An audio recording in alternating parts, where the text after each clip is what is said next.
আমন্ত্রণ চ্যানেল 24 এর নিয়মিত আয়োজন মুখোমুখিতে আজকে আমরা কথা বলবো রোহিঙ্গা ইস্যুতে। আর এই বিষয়ে কথা বলার জন্য আমাদের স্টুডিওতে আছেন আমাদের সাথে বিশেষ একজন অতিথি, কানাডার প্রধানমন্ত্রী জাস্টিন ট্রুডোর মিয়ানমার বিষয়ক বিশেষ দূত Bob Ray. Welcome to the show. Thank you very much. And thanks, really. It's really impressive that you come to our studio out of your busy time. Very glad to be here. We believe strongly, we say the media is a friend of democracy. We have that as a principle in Canada, so we believe in talking to a free media. It's very important to us. Right, we have the same belief. So how's your visit this time? Did you see any major changes? Because in the last 17 months, we still watching the international community is sort of divided on the Rohingya issue.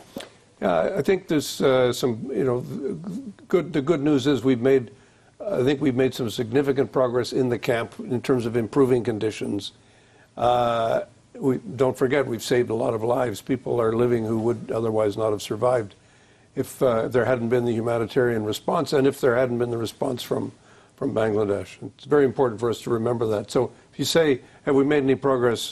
We have saved a lot of lives, and we've kept things, improving things inside the camp. I think politically things are challenging, and there's no point in pretending that it's been easy. Made a bit of progress on the justice accountability front. Mm-hmm. We have moved forward with the ICC. We're moving forward with what we call the IIIM, with the Human Rights Council, the General Assembly. So that's a sign of progress in that direction. Where we still have a huge challenge is we have not yet been able to really affect the safe, dignified, and sustainable return of the Rohingya. That remains a big challenge. That's the work that's still to do, and we still don't have a serious political settlement. Why is that? Why don't have? Well, because of the situation inside Myanmar, and because that is the nature of the challenge in Myanmar. How do you create the conditions that will allow people to return, and how do you create the momentum for greater openness that will allow the Rohingya to return with a sense of identity and with a sense that their way to citizenship is protected? And I think that's still remains the critical problem. Or you want to say that the interest of China is different, the interest of USA is different, the interest of Russia is different, or maybe interest of Canada is also different. Is the reason? No, I think of course there are geopolitical struggles always. That's the name of the day. It's what happens in politics. The position of my government has not changed. We've been very clear. Parliament passed a resolution describing what happened to the Rohingya as a genocide, in our opinion. It'll be determined by others when this goes to a court, but we believe there's a case that can be made, same thing as the fact-finding mission. Where we continue to face a challenge is very much in not only the government of Myanmar saying, which they now say, we want people to return. It's not just a matter of what they say, it's a matter of what can be shown, what can be done to reassure the Rohingya people that it's safe for them to return. And up to this point, I think until today, we don't see a return because of the conditions on the ground. Right. At such moment, if the government of Bangladesh is thinking of a second place to put some Rohingyas separately in different camps within Bangladesh, and if the place is called Bhashan Chor, do you think that's a good idea, or what's your observation on this particular issue? I think we have expressed to the government of Bangladesh a sense of saying, look, tell us what you're doing, tell us what is involved, let us see, let us go. I know last couple of weeks ago, Yangi Lee went from the UN Special Rapporteur. She had a chance to see it. There have been a couple of UN teams that have been able to go and see it. I've not been asked to go yet. I'm hoping that I will be able to go and see the conditions there.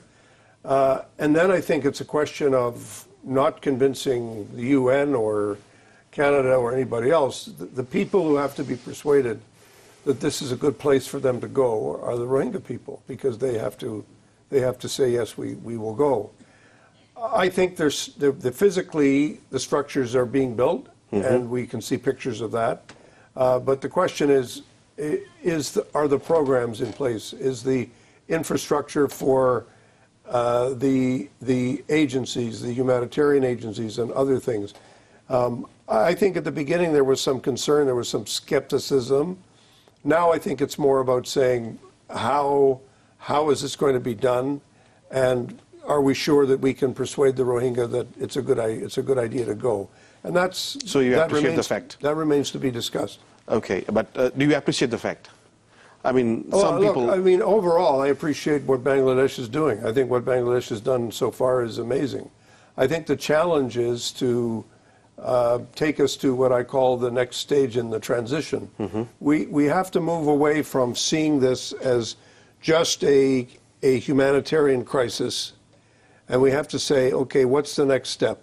And I personally, and I've talked about this with the Bangladeshi officials the last few days, and ministers and others I've been talking to say, surely education, training, livelihood, these are the next stage we have to look at. Right. There's some concern. Bangladesh says to us, well, we don't want to create a sense of permanence because we don't want Myanmar to feel that we're letting them off the hook, that people are just going to stay here forever.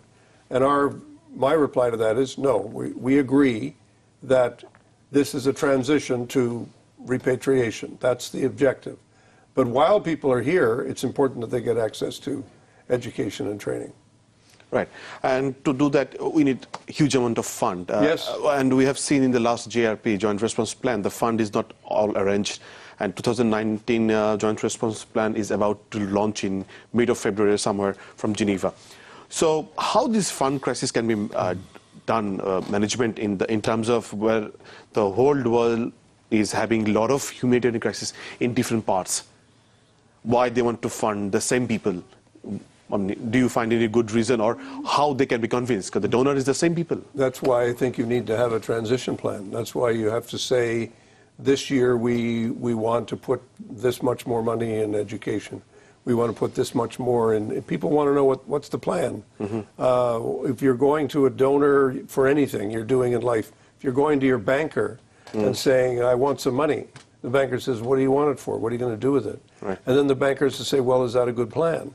And I think that this is why the joint response plan is a joint plan. It's a plan that's between the donors and the host country to say, we want to help the host country, but we want to make sure that some of the direction where clearly the Rohingya have expressed a strong desire for education, a strong desire for training, and a chance to earn some money. And we've also said we will do the same for the host community. So this is not just a payout to the refugees. Right. It's a matter of saying we now believe very strongly that the interests of the host community have to be joined with the interests of the refugees. And we don't see them fighting against each other. They're working together. Even then there was some fights and some accidents. Well, look, it's not about, it's about understanding and that when you have twice as many refugees as you have in the host community, you have 500,000 people who are living there before, and now you have a new million, so you have 1.5 million people. I say to people in Canada, I say, well, we have 36 million people living in Canada. We had 72 million people turning up on the doorstep in one week. What would their reaction be? And of course, it's difficult for people to suddenly say, "Oh, we're going to take in all these new people." So we can't just say, the world can't just say to Bangladesh, "Go ahead, deal with the problems, your problem." No, we have to share the burden. We have to take it on our shoulders as it is on your shoulders.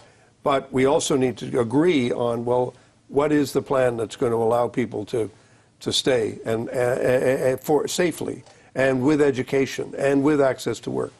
Right. When you talk about share, how about we send some people some Rohingyas to Canada? Is that possible? Or there is no third-party settlement can be done?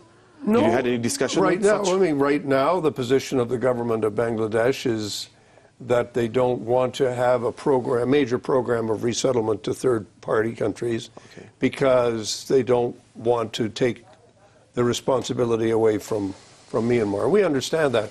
We're still open to discussing with the government of Bangladesh, particular cases, particularly when you have family reunification. In our case in Canada, we're not opposed to, in fact, in my report, I said very clearly the issue of resettlement needs to be discussed. We need to talk about this in connection with other countries and in connection with the host country. But we're not opposed in principle to resettlement. Right.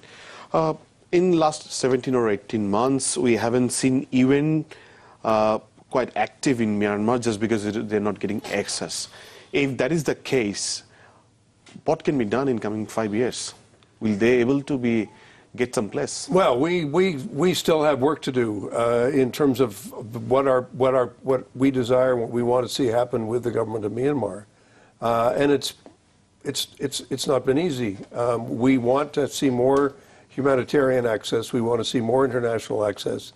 We want to be able to work with the government of Myanmar in their discussions with Bangladesh, because ultimately the people who have to be persuaded that conditions are right are the Rohingya people.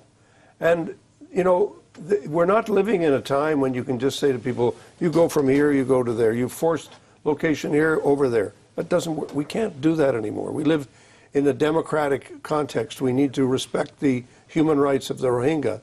The Rohingya people need to be able to speak their voice, to say yes, to say no, to say we want this. We can't treat them like, we have to treat them like human beings with human rights. And that is something that I think requires a bit of a mindset change for some governments to say, it's not the government of Canada or the UNHCR or anybody that you have to persuade that this is good. It's the Rohingya you have to persuade. And let the people in the camp make a decision as to how they want to go forward. Right, on this part of discussion, we have to go for a break, and we'll come back and we'll talk about the geopolitics and how that is really putting pressure on Myanmar.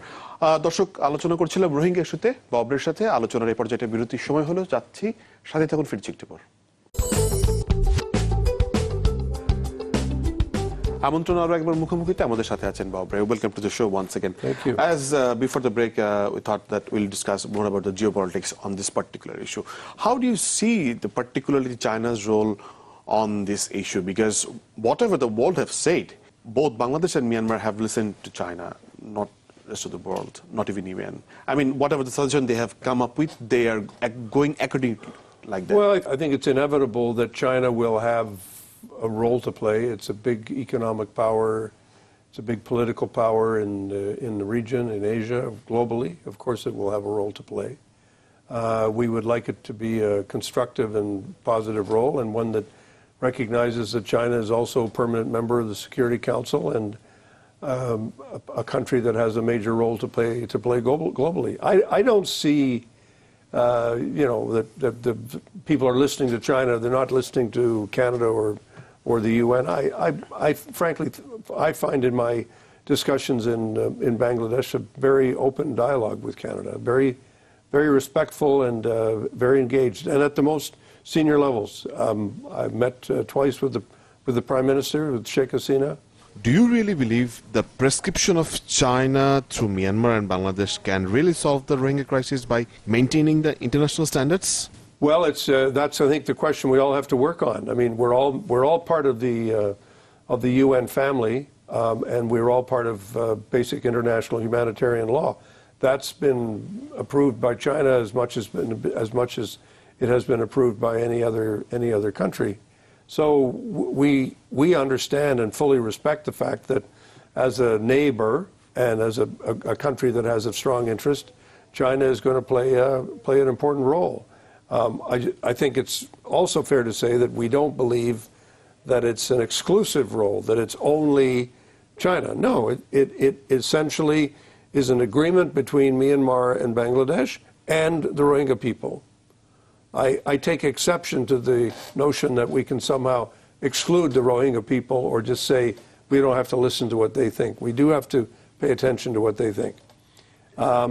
And I also think that whatever we do has to adhere to basic international standards, because the Rohingya have human rights which need to be respected. Do they have regular access to the Rakhine State?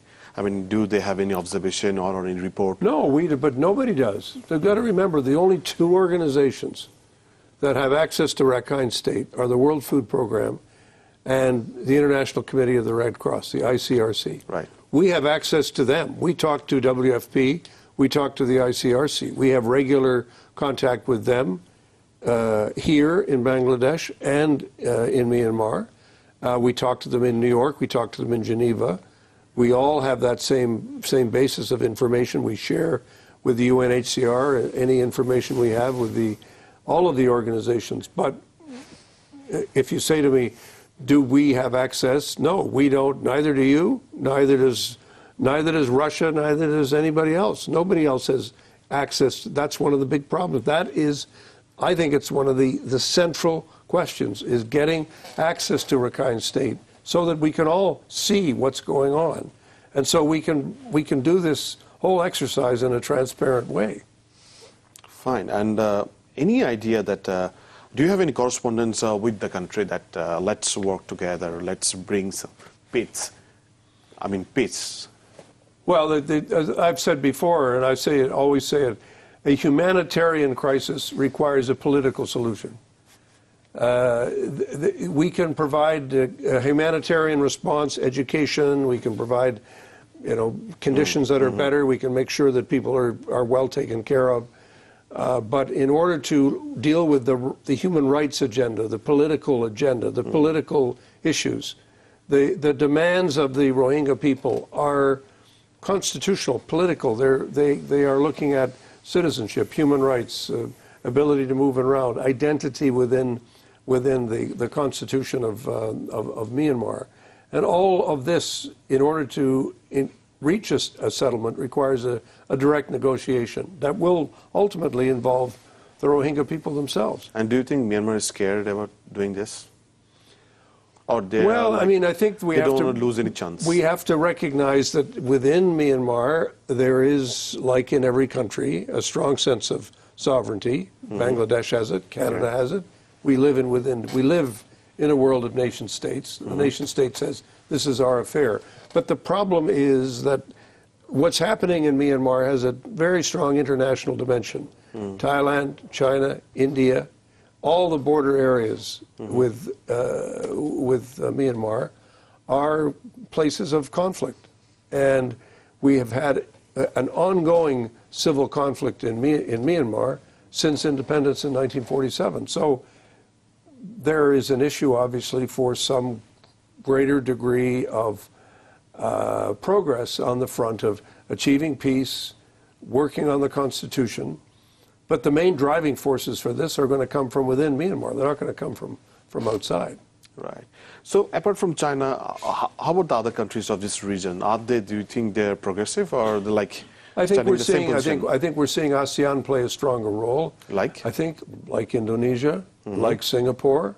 I think the government of Vietnam, the foreign minister was here recently, indicating very clearly they want to play a constructive role. The government of Thailand has played a constructive role. So I think ASEAN is engaged as an organization. I think that will help. Myanmar is a member of ASEAN. I think they recognize that. Obviously, India is a hugely important country in the region, and they will have to be engaged. They have strong economic other interests. Japan and South Korea are major investors in Myanmar, major investors in the economy in Bangladesh. So they will clearly have an interest.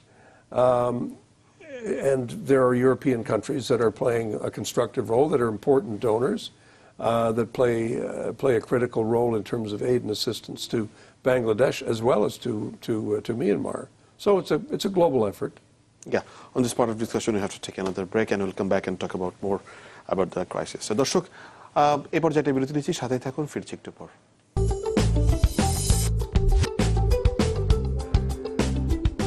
আমন্ত্রণ আরো একবার মুখোমুখিতে। আজকে আমরা কথা বলছিলাম Justin ট্রুডোর Myanmar বিষয়ক বিশেষ দূত ববরের সাথে। Welcome to the show once again.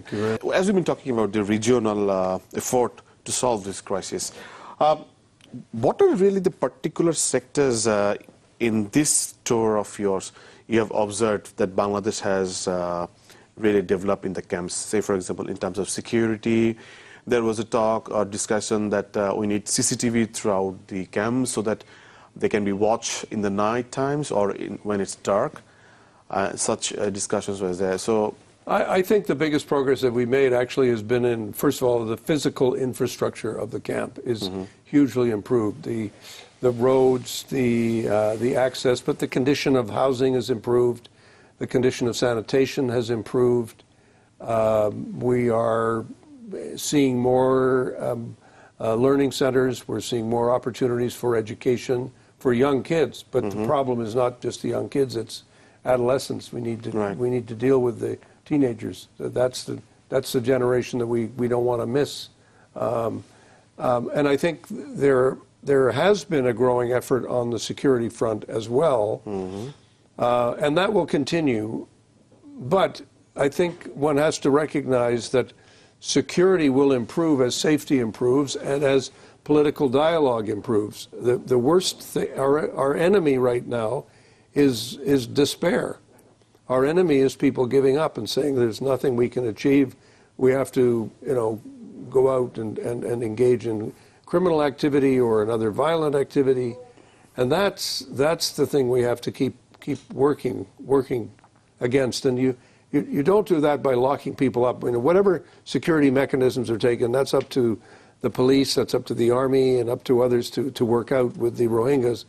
But my point is, we need to focus on the human factor all the time, and that's how we're going to ultimately improve security. Right. And do you have any concerns on the disappearance from the camps? Well, I mean, there's not only people. Yes, of course, we have concerns about conditions. Why is that happening? How does it happen? What is really going on? One of the difficulties we have as part of the international community is that we're not there at night. Yes, nobody lives there. Nobody stays overnight. So after 5 or 6 o'clock, it's the community unto itself, except for the security forces that are there. I think if you bring 1 million people together in a camp, you're going to have political activity. You're going to have different forms of religious activity. You're going to have social activity of various kinds. Eventually, you've got to make sure that all of these things have a way of expressing themselves in a positive way. And I think the fear that we always have, or the concern that we have all the time, is to make sure that we're giving people a sense of hope and a sense of direction, which is why I talk about you need a transition plan. You need a plan that people can say, yes, we're going to help to build more schools, we're going to help to build more for education, we're going to work on that. Because if we don't work on those things, we're going to have a more serious problem down the road. And that's not good for anybody. What can be the more serious problem? Well, I mean, I think if there is no political solution that we can point to, or no direction that will allow people to look to an improvement in their condition, improvement in education, then people will be open to all kinds of suggestions. You have the potential for criminal activity, you have the potential for drug activity, you have the potential for human trafficking activity. All of those things are things that happen, are realities. So in order to control that or keep that as an avenue that's saying you don't have to go there, there's skills you can learn, there's activities you can learn, you can make a living in other ways. But if we deny people any avenue to making a living, to being able to survive economically, then people will choose other routes that will allow them to survive. And that's what you want to be aware of. You can't just pretend that isn't happening. In last GRP, we have seen it's like nearly 900+ million. In this GRP that is coming, that is also the 900+. Every year, it's not possible, does it? Well, you need to look at where we can find the money to do the work. Look, I'm the first one to say the world needs to raise more money. I'm the first one to say the world is not giving enough. But you've got to look at the fact that the 70% response rate on the fund this last year is actually better than the response rate in a number of other camps, a number of other humanitarian efforts throughout the world. So it's not just this one plan, it's looking at all the plans. But in order to make this effective, we need a new system at the UN, which is frankly less of a voluntary, pay what you can, to saying the world has to share the burden. And right now, we don't yet have a system in the UN which allows the UN to say we need to make sure this is the number that we're going to meet. Otherwise, we're failing the people who are living in the camp. Where is the end of the crisis? I can't answer that question. I think that we already know it requires a willingness on the part of the government of Myanmar to accept their responsibility and to accept the fact that that people need to be able to come back in peace and in dignity and with their rights and their ability to earn a living. And I can't snap a finger and say it's going to happen in 6 months or a year. Nobody can. China can't do it. No power exists that can do that. So we have to recognize that this is a challenge for the world. And I guess that's my main point. It's not just a challenge for Bangladesh. It's a challenge for everybody. On this challenging point, we have to take another break. We'll come back and discuss more. Okay. দর্শক আমরা আরো একটা বিরতি যাচ্ছি, সাথে থাকুন, ফিরছি একটু পর।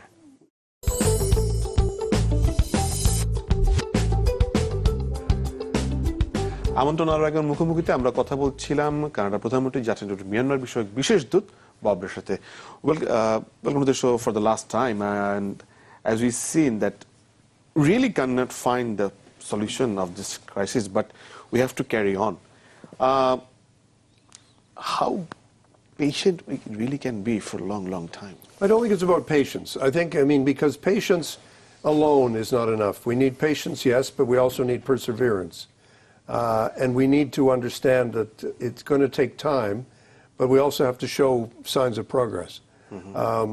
We're not going to make a leap, but I think we need to figure out how to take the human footsteps that will take us further than we've been. That's why I say, if you look at the past year, we've made some progress, not enough. We need to make more. But let's not pretend we haven't done anything. It's too easy to say that. No. And so when we look at the accountability agenda, we have a significant report from the fact-finding mission of the UN. We have an agreement from the General Assembly to set up an independent investigative mechanism. We have the ICC clearly looking at the issue of their jurisdiction over forcible deportation. These are all developments. This was not, we didn't have these a year ago. We have them now because we've worked together successfully. And that's the kind of thing we need to point to say, here's the areas where we've shown success. But it isn't just about being patient. It's about also being persevering and understanding the importance for us to keep. But Myanmar is not counting all these things, progress.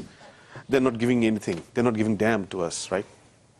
It's been tough, and it's going to continue to be tough. But we need to understand the political forces at work in Myanmar that need to change and all of the engagement that's going to be required to make that change happen.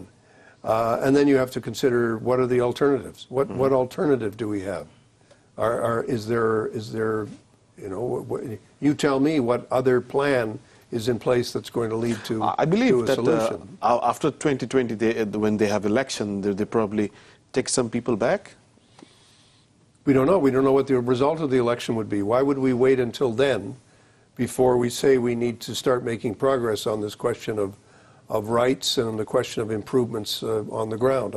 I don't think that we need to say nothing can happen until 2020. I think we need to keep pushing ahead on this front. So I think the main challenge is allowing for a process by which the Rohingya will be able to have their rights protected, something that I think the government of Bangladesh has always supported.